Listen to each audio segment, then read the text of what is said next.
All right, thank you for bearing with us while we dealt with some technical issues. My name is Amanda Hornberger. I'm the program director at the Jewish Federation of Reading Berks and the co-chair of Literature Berks. On behalf of our entire committee, I'm thrilled to welcome you to this series of programs. Literature Berks is a community-wide celebration of books and authors presented by the Jewish Federation of Reading Berks in partnership with the Exeter Community Library and Sinking Spring Public Library and the Jewish Book Council. We would not be here today without the help and support of those organizations, their boards and staffs. In the chat, you can see a link to purchase a copy of The Last Interview, a novel, through our official book vendor, Reads and Company Bookshop. Literature Berks is happy to support a local independent bookstore, and we encourage you to continue to shop local during this time. Remember that books always make a great gift. Eshkol Nevo was born in Jerusalem in 1971, and he co-runs the largest creative writing school in Israel. His novels have been translated into 12 languages, sold 1 million copies around the world, and won numerous literary prizes. His best-selling novel, Homesick, was awarded the Remard Valor Prize from France and shortlisted for the Sappho Prize in Israel and longlisted for the 2009 Independent Prize in the UK. His best-selling novel, World Cup Wishes, won the Golden Book Prize in Israel and was awarded the Adela Wiesel Prize in Italy. His novel Newland was included in the Independent's 2014 Books of the Year Fiction and Translation.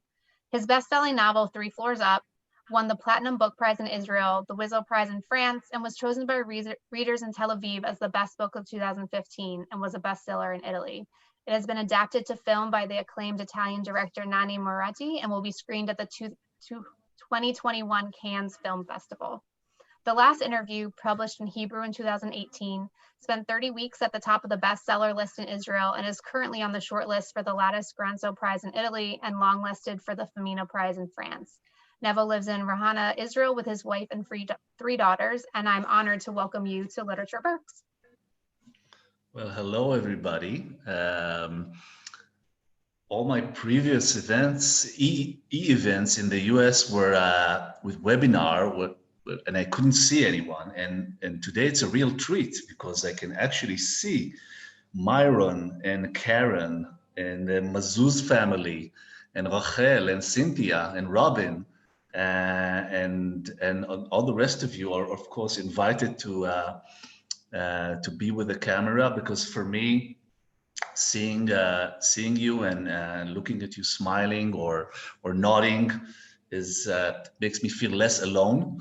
I'm talking to you from Israel, and actually I'm not in my home. We are spending the weekend in Mitzpe Ramon, which is in the southern part of Israel, in the desert. It's my wife's birthday, so we're celebrating together. So we just entered this house in the desert half an hour ago. Everything here is completely new. And before I would start my short monologue, I just want to say, for me, these kinds of events, especially when I can actually see you, is opportunity for a conversation rather than a presentation. I'm really looking forward to hearing your questions. You could feel free to ask about Israel, about writing, about literature, about the book if you read it, but it's okay if you haven't read it yet. You can ask about other books. So I'm really here to conversate. And I will start by telling you how was the last interview, how did it start in my mind? And actually it started with a writer's block. I was working on another book, and I spent almost a year working on this other book, and I got stuck. When you are stuck in the writing process, usually you don't know the reason. You just know that you cannot write anymore. You cannot progress. You lack the passion. You lost the drive. Now you only understand the writer's block in retrospective. So in retrospective, I can tell you that the problem with that book was that it had no heart. I was writing it from a very technical kind of energy, and it didn't have enough heart in it. There wasn't enough depth or enough layers in it. And anyway, I didn't know that back then. I just knew I'm having a writer's block. This book that I've been working on for a year is not going to, I won't be able to finish it, at least in the near future. And still my life were organized in order to write. So I didn't know what to do with myself. So I started playing this game, and it started as a game. And this game had two rules. One was that I would take all the questions I'm usually asked in readings or interviews, when did you understand that you want to be a writer? What in your books is biographical and what is not? What are your influences? All these kind of questions that writers are asked, and I will answer them with the most honest, non-politically correct, not taking into consideration who would get hurt, what would people say, just the brutal truth. So this was one rule of this game I was playing. And the second rule was that I would not publish it. It just for self-usage, just for me. And this was liberating, because if I'm not publishing it, then I can write whatever I like. In a way, I came back to this, to the beginning, to my beginning as a writer. I was 16 or 17, living in Jerusalem, and I was writing poems in my notebook, and I was not writing them in order to impress anyone. I didn't want to publish them. I was writing them for myself. So I came back to this kind of very naive sense of writing for myself. And I did this for about, I would say, 3 or 4 months, questions and answers, questions and answers. And after 3 months, I stopped. And I already had 60 or 70 pages of questions and answers. And I read them from beginning to the end. And while reading them, I suddenly understood I'm writing a novel, because there were characters, there was a narrative, there were motives coming back. There were, I could see the possibility of developing this text into a novel. Actually doing it, writing a novel in this format of questions and answers, of an interview. And the minute I saw it, I broke the second rule, and I said, okay, this is going to be a novel. And I kept on writing. Now, something changed, because when you understand you're writing a novel and you understand that you're going to publish it, a couple of things change. First, I think I liberated myself from biography. I started to tell a story. I moved from nonfiction to fiction, but I still try to maintain a very high level of honesty. I would call it honest fiction. But even if I'm not telling the historical truth, I want to write about something that is important to me, maybe something that I'm afraid that it will happen, maybe something that I wish that would happen, my passions, my fears. So I try to maintain a level of risk in this novel, and also when you realize you're writing a novel, you start to shape it. It becomes a story, and you understand you understand more what are you doing now. This you lose something, you lose the naivety of the beginning, but then you also gain something. You understand, what is this novel about? Am I only telling my own story? Maybe it's a story about truth, lies, and the kind of fake world that we are living in. The crave for being authentic, the crave for being intimate, for intimacy. So that was an answer to the question. All in all, how did the book started in your mind?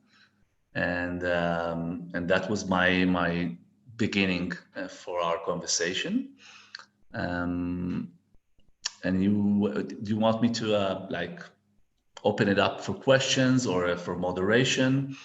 Amanda, tell me what to do. Sure. So we have some questions coming into the chat. If you have a question, feel free to put it into the chat, or you can raise your hand and we can unmute you. I know Adi had a question. I know I had some questions. One of the questions that came through the chat, do you have a writers group where you get together and write? An author friend of mine has a monthly 5 a.m. writers group where they get together virtually and help each other. Well, actually, I miss that, because now I'm a creative writing teacher. We have the biggest creative writing school in Israel. We're managing it. It's a beautiful project, and I just met my students on a balcony, because we're now in Israel. We're not allowed to meet in rooms above 10 people. So we are meeting in balconies. And I met them for the last session of our writing workshop, and I looked at them, and they were so happy with each other, and they really became close during this workshop. Maybe because of the pandemic, maybe because half of the workshop was in Zoom and the other half was in the balcony, and they were really sharing and supporting. And I looked at them, and I had this kind of envy, because I don't have it anymore. I'm the teacher. I do have people that I share my manuscripts with. I just finished a new novel now, and I'm giving it to people to read. I'm taking their remarks. I strongly believe in listening to what people have to say on your manuscript, and you learn from every reaction. So at least I give, in every novel of mine, including the last interview, I gave at least 6, 7, 8 people the opportunity to read the manuscript and then give their remarks. And of course, I have to give it to my father and my mother. They have to see it before the book is published. By the way, it's very funny. They have a very specific way of reacting to all my novels, and there's a difference between them. My mother, and it doesn't matter what novel is it. It can be even a completely fantasy novel. She finishes reading my manuscript, and then she calls me. And she says, Eshkol, I didn't know that you feel that way. Why didn't you tell me? I said, Mother, this is fiction. I must say they are both psychologists, so maybe you can understand this kind of empathy. Anyway, that's my mother. Then my father, he reads the manuscript, and he comes back to me with this list of remarks, like this, academic kind of review. And actually, he has very good remarks. He's very an organized person. So he finds continuity mistakes in my text and saves me from the embarrassment. So my parents have to read, and of course my wife. So I'm a sharing kind of writer before publication, but I don't have a group of like this kind of brainstorming, hanging in coffee shops and drinking wine group that you may imagine. Actually, writers are lonely creatures. We work alone, we write alone, and then sometimes a book finds itself and meets the solitude of the reader, and then you have this kind of a very special bonding. I can tell you about the last interview. One of the most fascinating phenomena that happened with this book, because we have questions and answers. After the book came out, and it happened in Israel and also in Italy, people started sending me emails because it's quite easy to find my email on the web, uh, with their own answers to the questions of the book. Like, for instance, when was the last time you cried? Or what do you regret? Or which moment in your life would you want to live again? So people felt like sharing their own stories, and they sent me beautiful stories. There was one Israeli girl traveling in the coast to coast in the United States, and she actually answered all the questions of the book. It was 3 months, and I got, like, every couple of days I got an answer for a question in the book.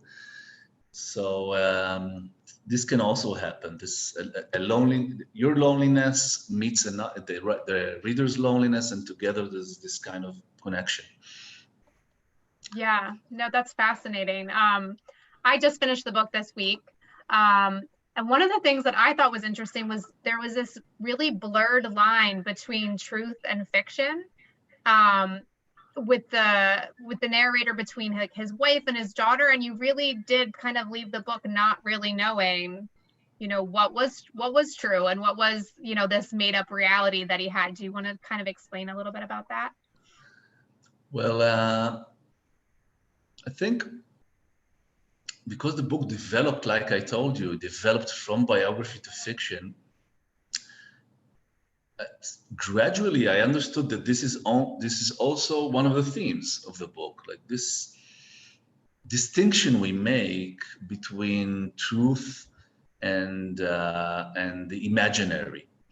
Like, for instance, let's take the concept of a dream, like the dreams we have at night.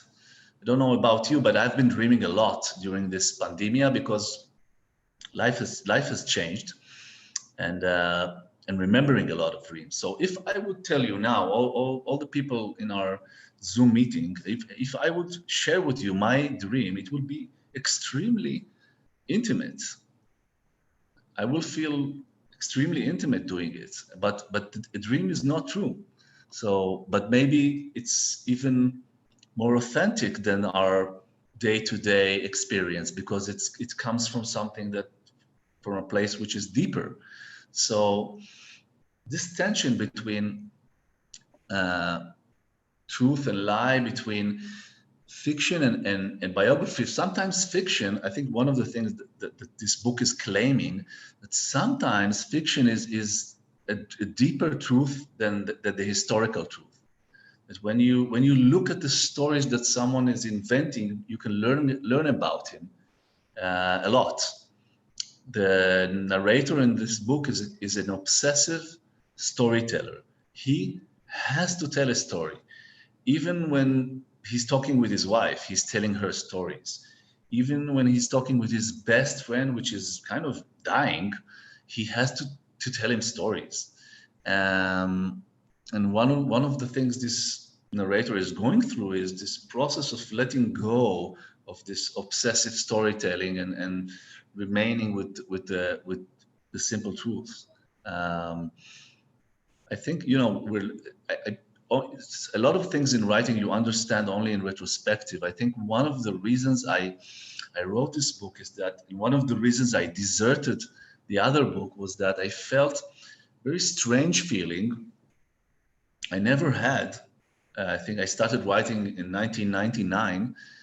So for 20 years, I didn't have this feeling that I do not believe my fiction anymore. There's so much fake around us. Fake leaders, fake politics, fake news, fake social media, that I find it hard to believe my own fiction. I felt like doing something else and maybe asking questions about this truth and lie boundary. So yes, it's also, if you felt a bit confused reading my book, I'm glad. I Because thought that was the eventually, intent. I was like, okay, you're not just doing this to, drive me crazy. I wanted to drive you crazy, Amanda, but also I think eventually it comes back to the reader, to yourself, asking yourself what is truthful in my life, what is fake,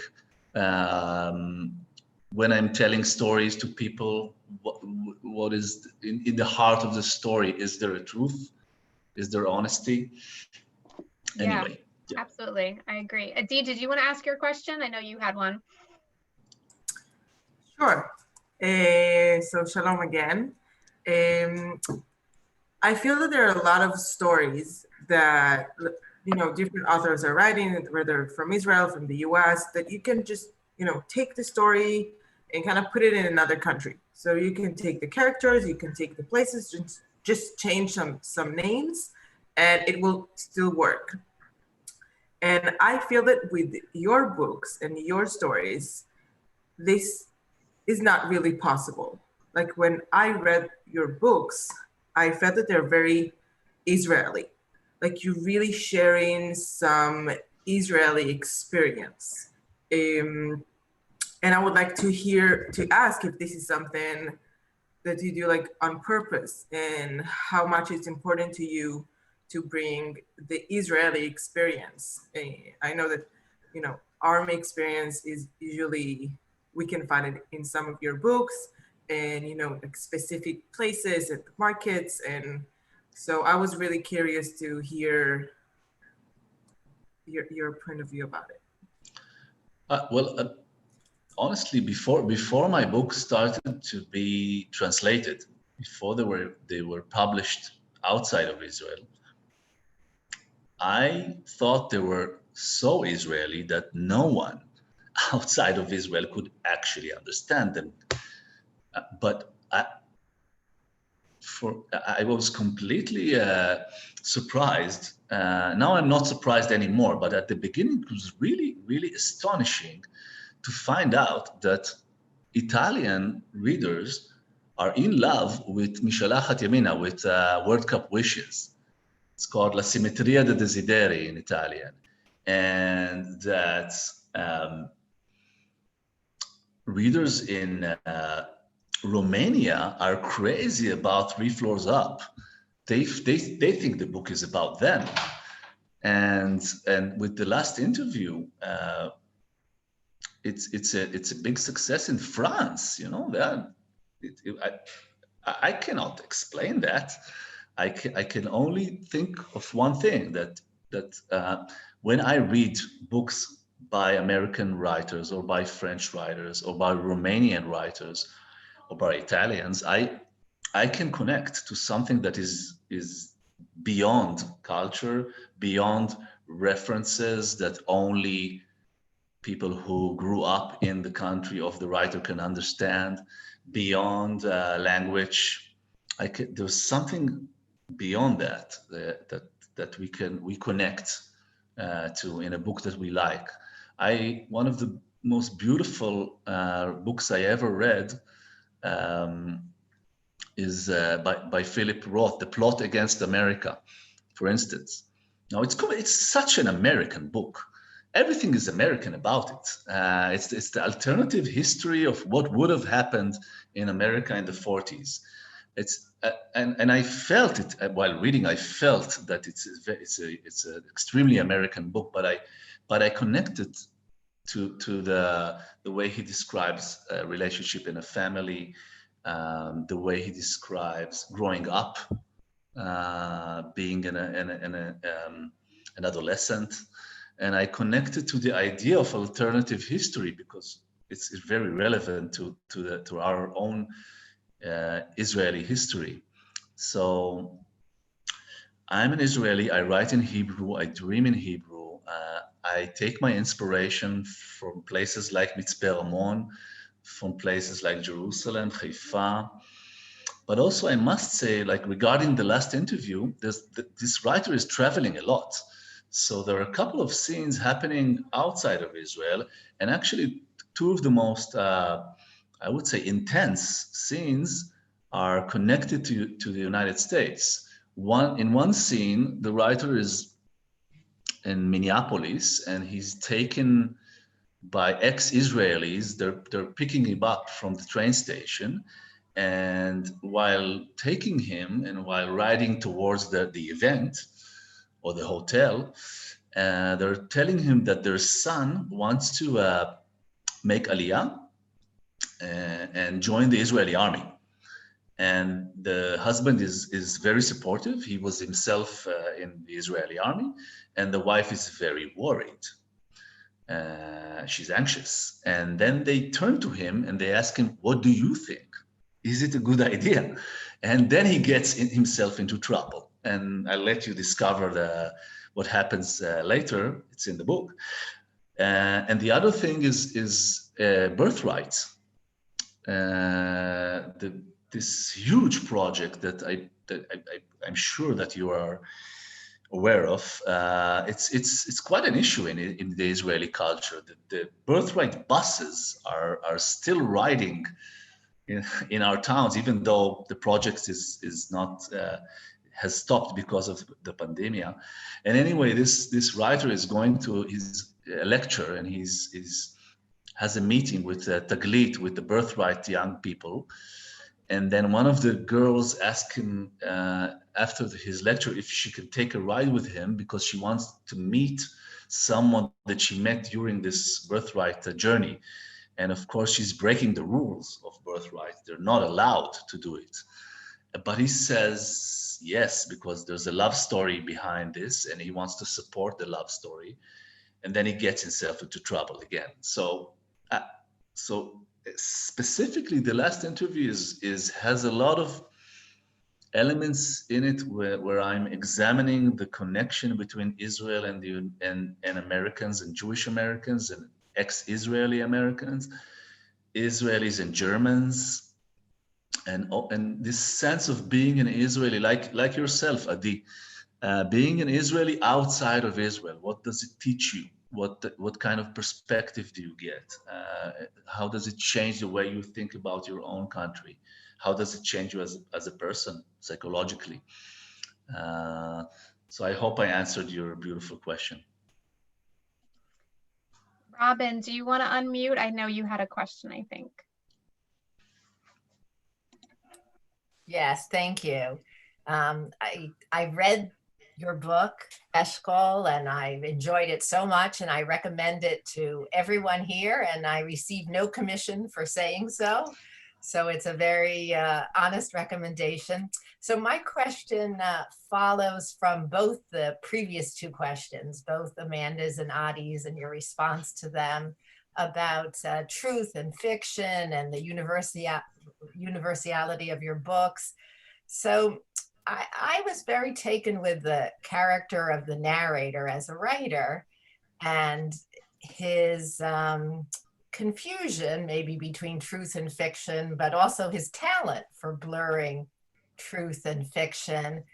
And I wondered whether with yourself and with the writers that you know, maybe from your writing school, whether is your narrator a very unique person as a writer, or is maybe this is a talent that fiction writers have, that even when they talk about the world and see the world, that they're always making up a story about what happened to them that day. Anyway. I think it's a talent, but it's also a trap. It's one of the hazards of the profession, because if you get addicted to it, then you can't have a simple conversation anymore. And I guess you probably know these people who are obsessive storytellers, who always have to tell a story. They sometimes they are writers, sometimes they are just obsessive storytellers. And I think the narrator in the book is caught in his own web of lies. He tells a story to his wife instead of telling her what he really feels. And then he gets himself into trouble. So yeah, it is a talent, and I think stories we need stories to understand our lives, but also it can become a trap. It can become an addiction in a way. So I think the book is quite ambivalent about it.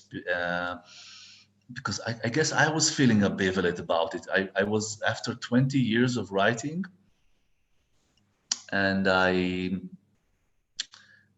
guess I felt that I was afraid, I guess, or I was beginning to be afraid of becoming this character that I'm describing in the book, this person that cannot even talk with his close friends without selling them a story. I guess I was writing what I'm afraid to be, in a way. Um, but I'm really happy you enjoy the book, and Very much. you recommend it. I from your smile I suspected that, and it's such a treat, really. It never stops to amaze me, you know. This you write the book in your own small room, and then it starts to travel and meets a robin far away. And I'm very happy about that. I see here there's another question by Cynthia. Yeah. Can I read it? Sure, please. It's a beautiful question. Do you think you could play that trick on yourself again, where you disinhibit yourself by saying that your writing isn't for publication? No, it worked one time. I guess it won't work again. There's another part to the question. And also, assuming that you write in Hebrew, how do you feel about the English translation of the last interview? Okay, so I am very lucky. I have Sondra Silverstone. She is the best translator from Hebrew to English. And besides being the best translator, she has a very strong connection, I would say even a spooky connection, to my inner music. She captures my inner music. When I read the translation to English, I do not understand how does she know. She sometimes, and it's quite embarrassing to say, but sometimes the translation is better than the original. I don't know why, but it's like that. And actually, I can only read from the 12 languages I'm translated to. I can only read 2, which are English and Spanish. So I read my English translation, and we work on it together. You know, there are dilemmas when you are translating a book which are culture related. I think Adi would agree that when I describe to my readers in Israel that the narrator is traveling in the Rosh Pina in the northern part of the country, and he's looking for his lost friend, and suddenly he meets Ehud Banai, then every Israeli knows who is Ehud Banai. It's the connection is immediate. The reference is immediate. I do not have to explain. Now, when you translate it to English, you don't want to do this kind of footnote which says Ehud Banai is a very popular singer in Israel. He was born in the 60s and he is considered, and not, you don't do these things anymore. So you have to find a solution. How would you express his or describe his specialty? And then we found the solution was describing him a bit, like adding a couple of words to his description that he would be a bit Dylan-like, like Bob Dylan-like. The harmonica, the way, the folk kind of feeling that you get from a folk singer. We try to describe him in a way that it could be understood that he is the Israeli Dylan, which he is. So you have this kind of challenging translation issues. For instance, one of the singers in the book, one of the musicians, we turned an Israeli musician into Lenny Kravitz because we thought Lenny Kravitz would be much more accurate for the American reader. So, but all in all, it's about music, the music, the prose, the music of the prose. And it's about inner music, and I'm very lucky. I love the English translation. Actually, I remember it's an embarrassing scene. I had to read the translation of 3 Floors Up, and I was in Mexico book touring, and I had a jet lag, so I read the translation of my own book, and at one stage I kind of forgot that this is my own book, and I thought, oh, nice, not bad. What will happen in the end? I got really caught in it because the translation was so good, and there was this kind of estrangement because it's in English, so it's someone else's maybe. And anyway, I'm very lucky. It's not always like that. Sometimes you get very funny things happening with translations. I will tell you the most scandalous thing that happened to me. I was in Romania, and with 3 floors up. It's called Tre Etaj in Romanian, and I was doing interviews with journalists. And one journalist, the first journalist, asked me, "Why is the book dedicated to your son?" And I didn't know what to say, so we skipped the question. I thought she's not really well prepared. And then the other journalist came and she said, "Why did you dedicate this specific book, 3 floors up, to your son?" And I said, I don't know if you remember, Amanda told you at the beginning of our introduction that I have 3 daughters. So I had to stop the interview, and I asked the public relations, the PR lady from the publishing house, can you come closer? What is written here in the dedication page in the book? And she said, "The book is dedicated to your son." Now, it actually originally is dedicated to my brother, but the translator, she decided to dedicate it to my son, my non-existing son. I have a son in Romania now. And who knows what else she decided to change till this day. I don't know. You'll never know until you learn So, yeah. Romanian. No, maybe it's a totally different book, but no, but in English, it's beautiful. I actually kind of wanted to build on that question. I thought with translation, the part where the writer is interacting with the Israeli politician, being fairly ignorant of Israeli politics, I felt like you were still transported, like you knew exactly what kind of politician that he was, even though, I don't really understand the Israeli politics, or I just felt like it was such a relatable moment. And I don't know if that was the translation or just, did you work on that part specifically? Because it just felt so real. You're talking about the politician in the book. Yeah. Well, I'll tell a little bit to the people that are listening and watching. The writer was working in advertising for many years before he became a writer, like myself, and he was responsible for the election of a mayor. He created a very effective, innovative campaign for a running mayor, claiming the concept of the campaign was vote for him because he would not change anything. He won't do any kind of change. If you want things to stay as they are, vote for him. His name in the book is Yoram Sirkin. And this mayor got elected. He was completely non-charismatic and not talented and didn't have any agenda, but the campaign was really good. And actually, this part is true. It actually happened in my real life. I was involved in a campaign.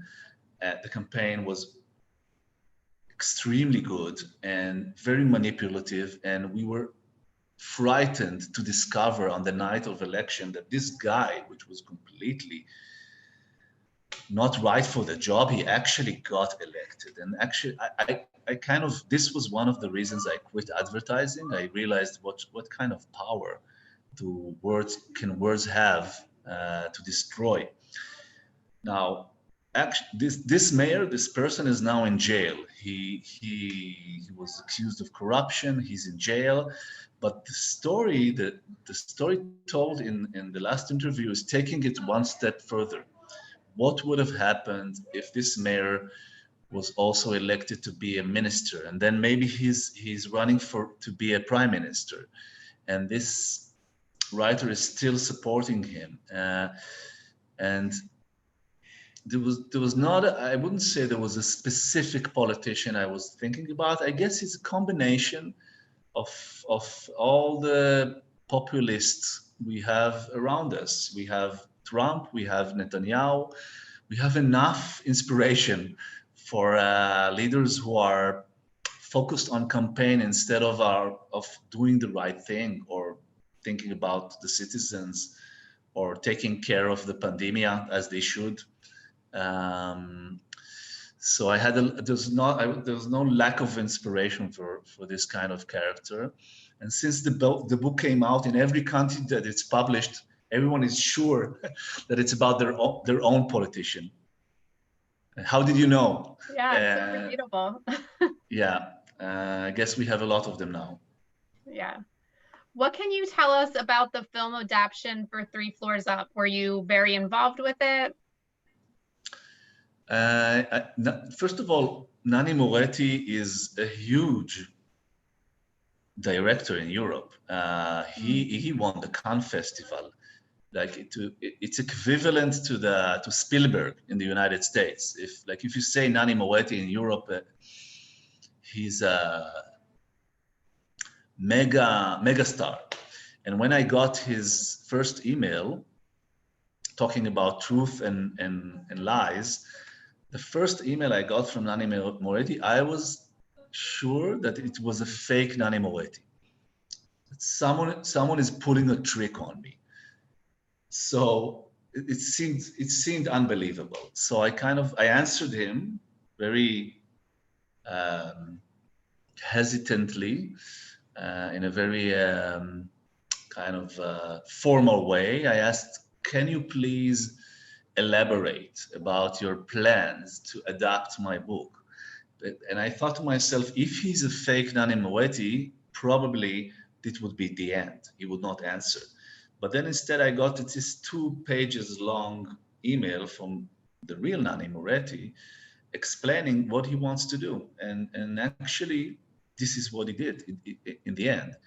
He took the book and he intertwined the stories more than they are in the novel, and also he made them Italian. I was not involved in the screenplay writing. I was invited to the filming site near Rome. It was an amazing experience. It was like walking in my own dream, and Italian actors were playing scenes from my book. Unbelievable. And of course he had to make a couple of adaptations. The political elements were changed, but I think from what I saw, I didn't see that the movie is stuck because of the pandemic.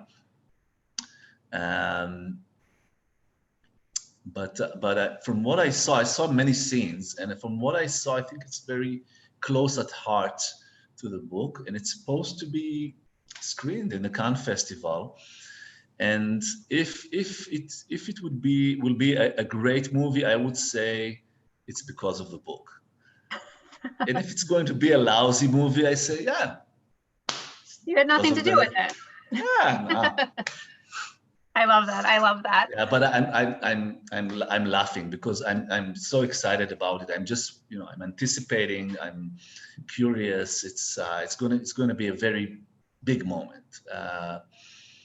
And I really hope for Moderna, Pfizer, all the other companies making quick progress, and then we'll have the Cannes Festival in the spring.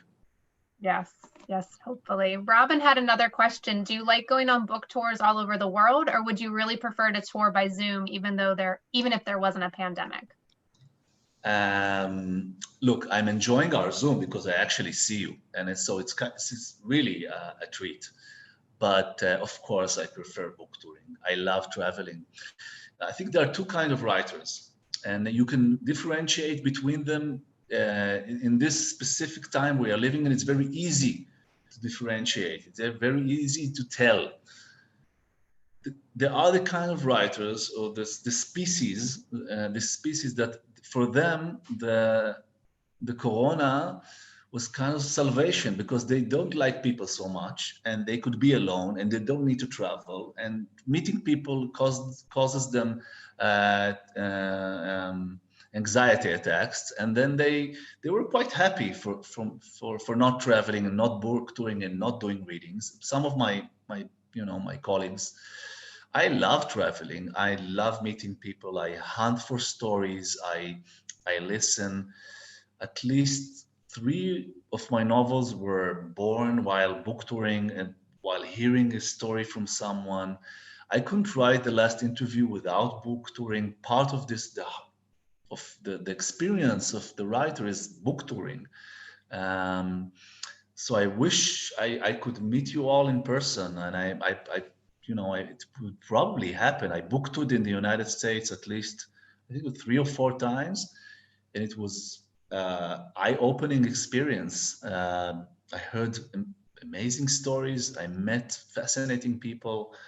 I just before our session, I got a WhatsApp from a person I met in Panama 2 years ago, asking how are you, and we are still in touch, and this is the taste of life. And also it's about perspective. I think you gain perspective while traveling. You understand differently your own life. I made a lot of changes after traveling in my life. My eyes were opened. Even the creative writing school we managed today. The reason we started that school was because I was traveling in Italy, and I was invited to give this crash course in a creative writing school called Scuola Holden, and it's after the catcher. It's Holden because of Holden is the main character in the Catcher in the Rye of Salinger. So it's named after Holden. So Scuola Holden is the coolest creative writing school in the world. They have courses like yoga and writing, swimming and writing, hiking and writing, and they are in the flea market in Torino. And I was visiting this school, and I thought to myself, I want to do the same thing in Israel. And I came back, and actually 2 years later, we opened our school. So without having this Italian inspiration, I guess we would not have our creative writing school, which we have now 25 teachers, and it's like nationwide.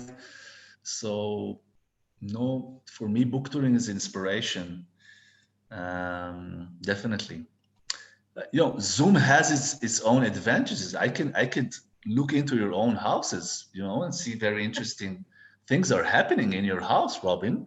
And there's beautiful view from the Lesovich in the Lesovich house from the window. So this is the advantage of Zoom. You can look into people's life, and it's for a writer, it's a gold mine.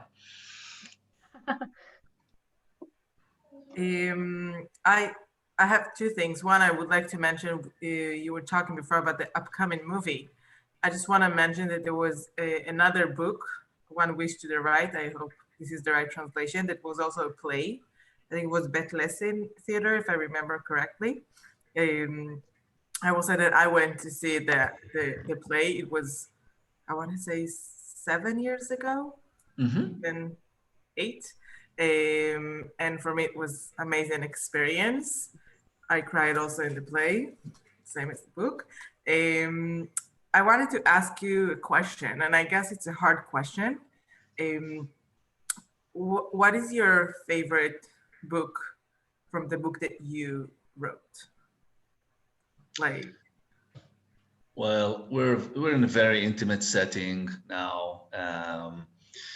And I'm in a very honest period in my life, so I won't answer with the cliche kind of answer that usually writers answer, which is, I love all my books the same way.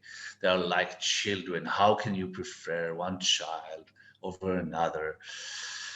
And instead, I would tell you the truth. And the truth is, the book you mentioned, World Cup Wishes,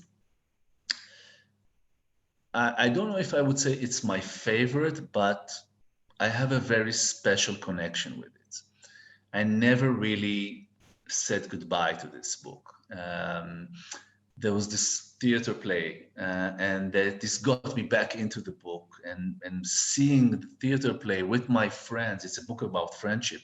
So seeing the play in Tel Aviv with my friends, the same friends that wrote the real wishes that the book is based upon, it brought me back to the book, and people bring me back to this book all the time, especially young people. It's widely read. It's like a cult book, and I never really was able to forget the characters, and I still have this kind of thoughts.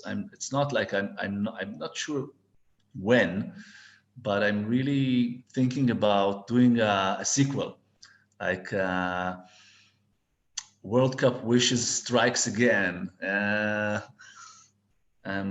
The return of the World Cup Wishes.